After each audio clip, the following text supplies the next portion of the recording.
Jose TV Production.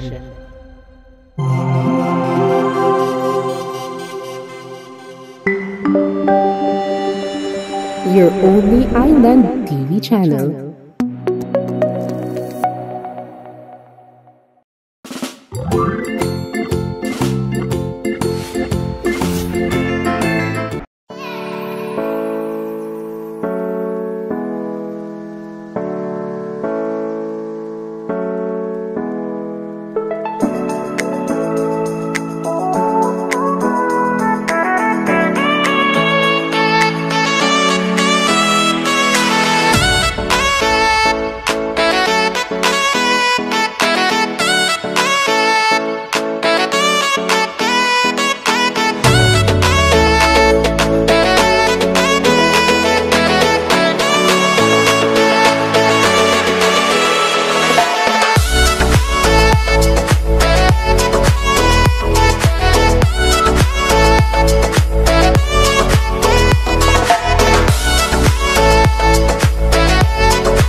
Happy Isabela mga ka-agris! Nakaraang episode po ay napag-usapan natin at na ipakita natin kung ano yung mga paraan ng pagtatanim at yung proper na paraan ng pagtatanim ng kalabasa. So ayun.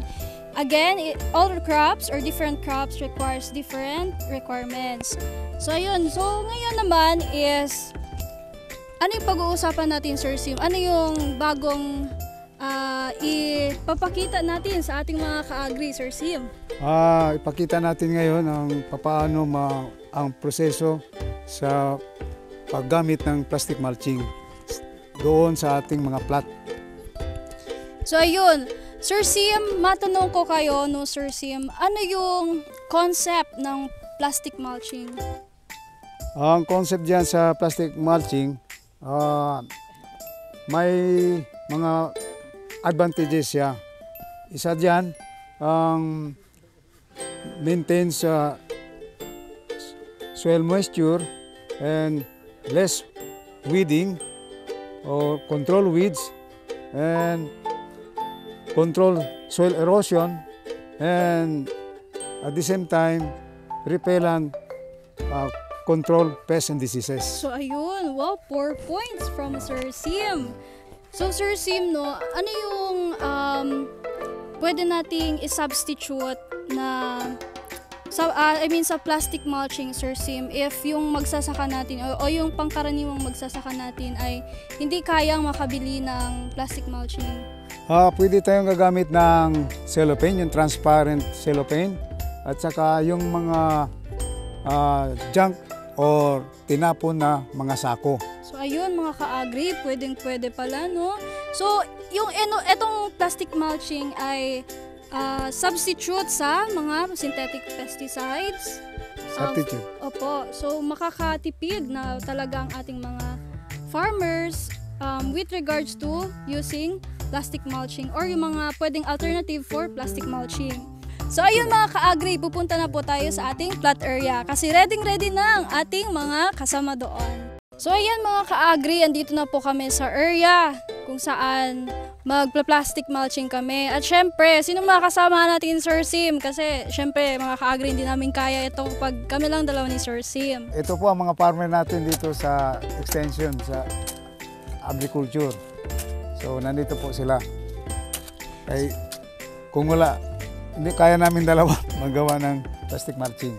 So Sir Sim, ano po ba yung mga materyales na kailangan before ng paglatag natin ng plastic mulch? Yung mga material na gagamitin natin dito, yung string, nylon string, yung plastic mulching, at yung bamboo stick, at saka yung mga shovel.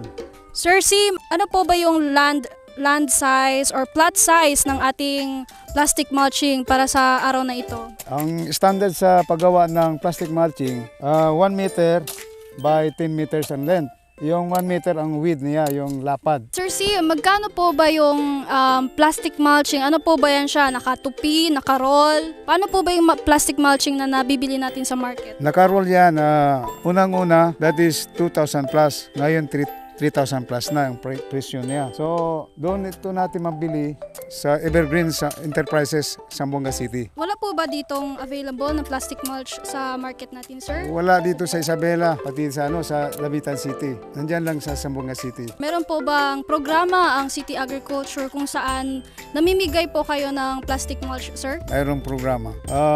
Siguro by August, ma-release na yung mga materials na ibibigay sa mga farmers. So ayun no, ang itong episode ay isa sa mga importanteng episode para sa mga farmers kung saan yung practices, yung paraan kung saan yung paglatag ng plastic mulch ay konkreto. Last question, Sir Sim. So sa 3,000, magkano yun ulit, sir? 3,000 plus. Okay. Yung isang roll ng plastic mulch, Ilang metro po ba yung isang roll, sir, sa 3,000? 400 meters. So ilang plots po ba yung kayang ma-accommodate ng 3,000 pesos na plastic mulch? 100 to 200 Plots. plots. Yung size is 1 by 10. 1 by 10. Ayun.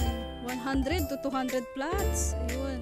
Sa ganung range, sir, makikita mo ba, sir, or navisualize nyo po ba, sir, na makakatipid po talaga yung mga farmers natin sa pesticides, sa pag-weeding, sa labor ng weeding? Para sa akin, makatipid ang mga farmers kasi yun nga, ang isa dito, less labor, lalo-lalo na sa weeding. And then, second, yung maintain soil moisture. Hindi na tayo madalas mag-watering kasi na-maintain niya ang soil moisture. And then, yung soil erosion na naman, na ma-maintain na naman niya ang fertility ng soil. Kasi hindi man siya ma-erode ng, especially sa rainy season. May isa pa, yung pest control. Kasi ang dalawang kulay ito ang plastic mulch, may itim at saka may gray.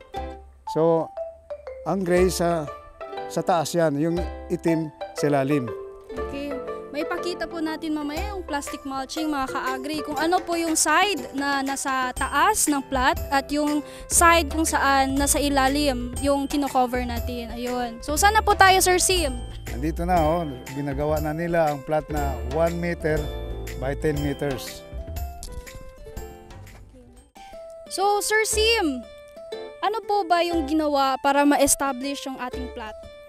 First, plowing. Then, second, harrowing. And mayroon tinatawag natin na final harrowing.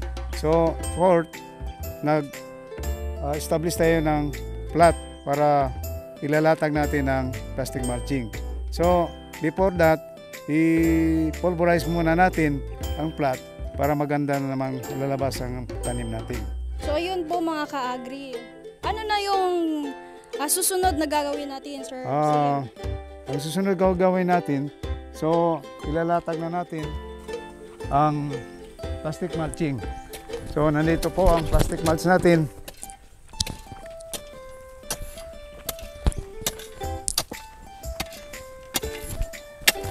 So before ilalatag natin ito, may additional lang ako ano sa mga ka-agri na hindi dapat yung plat natin hindi masyadong mataas. Kailangan 5 to 6 inches lang. Bakit man? Para hindi siya hanging yung paglatag natin sa plastic mulch. Kaya both sides, matakpan natin ng lupa para hindi siya masisira sa hangin. So, ibig sabihin may distansya siya sa 1 meter ng plastic mulch, 20 cm or 20 cm sa bawat side o both sides sa isang plat. So, ganito. Hindi siya masyadong mataas para madali siyang matakpan ng lupa. Sinasabi ko kanina, 5 to 6 inches lang ang taas ng pataas ng plat. Po isang materials natin gagamitin to clip sa side ng ng plat sa gilid ng plastic mulch para hindi siya maano ng hangin. Para malak. The purpose is for locking ng i-lock natin yung plastic mulching. So ganito natin gawin, parang stapler o staple wire. So itong gagamitin natin. So nandito na ang plastic mulch natin. Fastening na tayo. I-explain mo, Sir, saan gray, saan yung So black? ito ang black. Ito kailangan sa ilalim, ang gray sa taas. Bakit ito sa gray sa taas? Yung purpose nga may rules siya na makontrol ang pest dito at saka insekto. Dahil sa init ng araw, ma-reflect sa mga mata ng mga insekto at saka peste. So ayun nga mga ka-agri, no, natutunan natin kung ano yung purpose ng plastic mulching. Yung advantages ng plastic mulching if bilhin natin siya sa market. So Sir Sim, paano po ba yan? Mag-roll na po ba tayo? Mag-roll na tayo. Kailan tanggalin yung mga clads na matigas-tigas na lupa para hindi siya mabutas ang natin plastic mulch.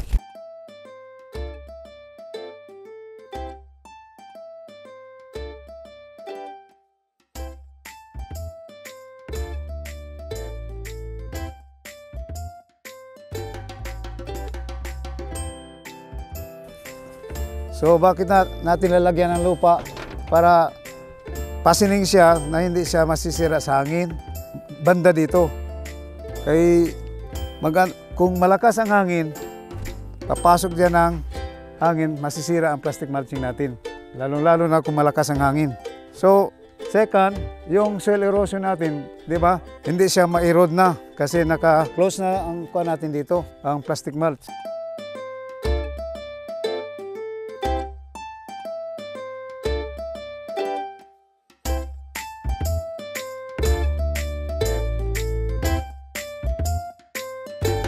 So pagkatapos ng latag ng plastic mulching, i-clip natin ang side ng plastic mulch. After that, ilagyan natin ng lupa naman sa side para mahigpit talaga ang plastic mulching natin. Bakit mahigpit? Yung isa yung rason na yung sa hangin na hindi siya basta-basta makapasok. Kung magtanong kayo mga ka-agri, ilang beses ito magamit natin ang plastic mulching, 3 to 4 lang. Kasi isa dito ang disbintaha, yung masisira sa mga manok, sa mga fig o karabaw o baka o kambing. Madali siyang masira kasi manipis lang ang plastic mulch natin. 4 times of cropping lang magagamit natin siya. So sa sunod may pagkatapos dito, magbutas na naman tayo. Pero before that, mag-ano tayo ng planting distance. Sa standard talaga na 50 centimeters by 70. Yun. Or 50 by 60 centimeter. Bawat hills is 50. Yung per row is yung width niya is 60 or 70. So mga ka-agri, meron po tayong ditong hinahawakan ni Sir Sim, no? Yung ginawang DIY ng ating mga farmers. So, Sir Sim, ano po bang gamit nito, Sir? Ang purpose nito ay pangbutas sa ating plastic mulch. Depende sa planting distance. Pero usually ito talagang ginagamit kaya malaki ang kuwan niya, yung circumference ng butas. I think mga 70 to 80 circumference siya. Kasi mas maganda, malaki ang butas sa plastic mulch sa bed natin. So sir, ano po ba yung advantage nito kaysa sa manual na pagbutas ng ating mga farmers, Sir Sim? Ito, ang advantage ito, madali siyang ang cellophane yung sa plastic mulch. Magkaroon ng bilog ang plastic mulch. Pero pwede din magagamit tayo ng itong budding knife para pang butas ng plastic mulch. Yung disadvantage nga lang po pag yung paggamit ng knife is mas madali ito. Mas madali ito. Kasi i-mark mo lang yung circumference niya. Tapos isang ikot lang matanggal ka agad. Ito naman minsan madikit ang kuan. Yung cellophane yung plastic mulch dito. Yung ang disbentaha niya. Tapos mag-prepare pa tayo ganito. May mga advantages at disadvantages siya, advantages and disadvantages. Pero para sa akin, ito talagang knife, kung may knife man tayo, pwede ito gagamitin. So mag-demo ako anong bintaha dito plus bintaha sa budding knife.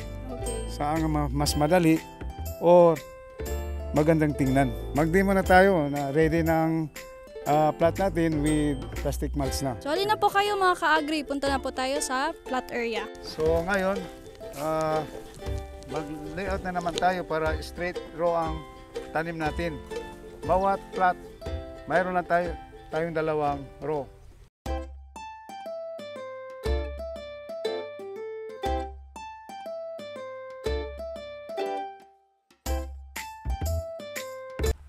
May mag-planting distance tayo. Ito po, yung planting distance niya, 50 cm to 60 cm ang lapad niya, bawat row. So, ngayon, pagkatapos ng planting distance natin, bubutasin natin, gagamit tayo na itong lata na may apoy.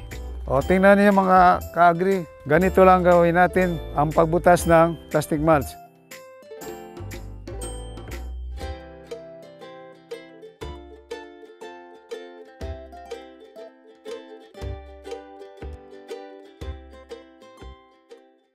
Kung wala kayong gamit ng apoy, pwede din budding knife gagamitin natin. Ganito lang gawin natin. I-circle lang natin ang plastic mulch. Kasi may disbentaha sa gamit tayo ng apoy, madaling masira o didikit sa lata yung nilagyan ng apoy. So pareho din, the same ang procedure paano. Pero ito ginagamit natin ang budding knife.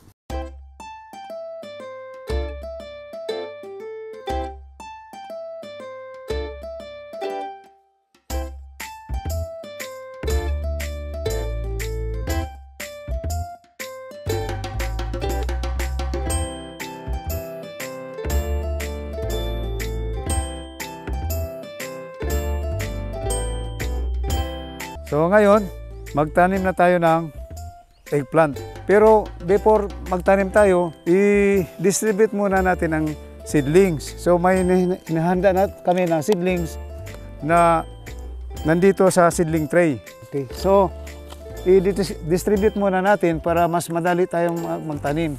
So Sir Sim, ilang weeks na po ba tong seedlings natin, Sir Sim? From from sowing? Opo, so 1 month ang seedlings natin. So, itong mga Solanaceous plant, kailangan talaga 1 month sila i-transfer natin sa field. Example, this one, no? Yung eggplant, tomato, bell pepper. Yan ang kuha natin. 1 month talaga yan ang seedling preparation natin. So ito po siya, Sir Sim, nagdaan na to siya sa hardening. Tama po ba? Oh. Yes ma'am, dadaan na siya. May pataba tayo dito, may fertilizer na complete. May chicken dung naman tayo. Tinatawag ito basal application, no? Before planting, may pataba tayo, yung fertilizer na 14-14 at saka yung chicken dung. May halo din siyang garden soil, yung kuha natin pataba.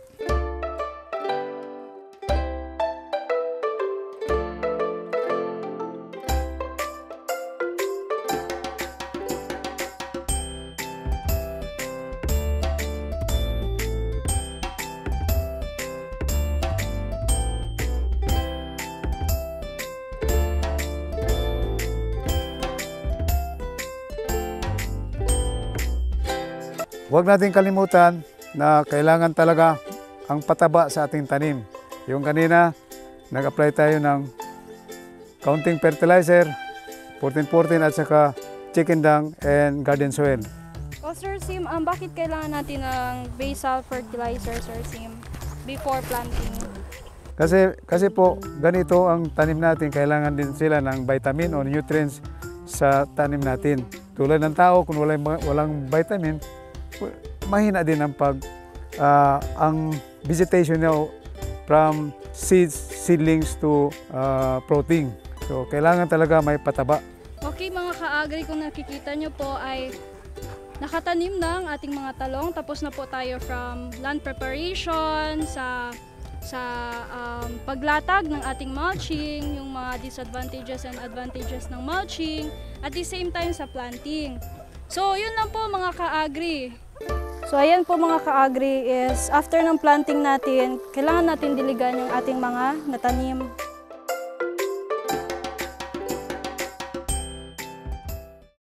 So di hamak na napakahirap yung mga ginagawa ng ating mga magsasaka everyday, no? Para lang magkaroon ng crop production. So ayun, merong mga alternatives na kaya namang i-adapt, di ba Sir Sim? Para yung mas safe yung ating mga pagkain, at the same time mas safe sila, no sir, sa mga synthetic fertilizers. So ayun, ito po yung isa sa mga episode kung saan pinapakita namin yung mga practices dito sa City Agriculture Office. At the same time, hindi lang dito sa extension area ng City Agri Office, kundi pati na rin yung mga everyday na buhay ng ating mga farmers. So isa ito sa mga parang episode rin ng buhay nila na kung saan nagtatanim sila ng mga crops nila. So sa episode na ito ay natalakay namin kung ano yung plastic mulching, ang advantages ng plastic mulching sa ating mga farmers, yung mga proseso kung paano mailatag yung plastic mulching, at the same time kung paano ma-establish yung ating mga plots, at the same time Sir Sim, yung pagbubutas at pagtatanim ng talong. So ayun. So abangan nyo po kami sa susunod na episode mga ka-agri. Ako po si Lucy Lim. Ako po si Sir Sim from City Agriculture Office. Ito po ang programa na kung saan ibibida kung gaano ka-cool ang agriculture. Ito po ang Agri-Cool Show.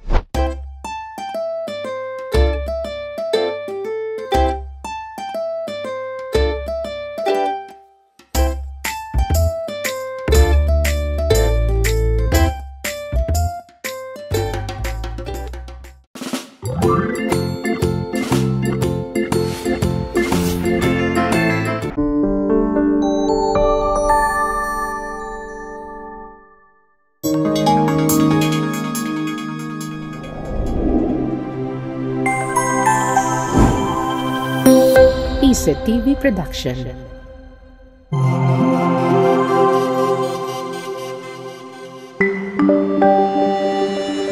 Your only island TV channel.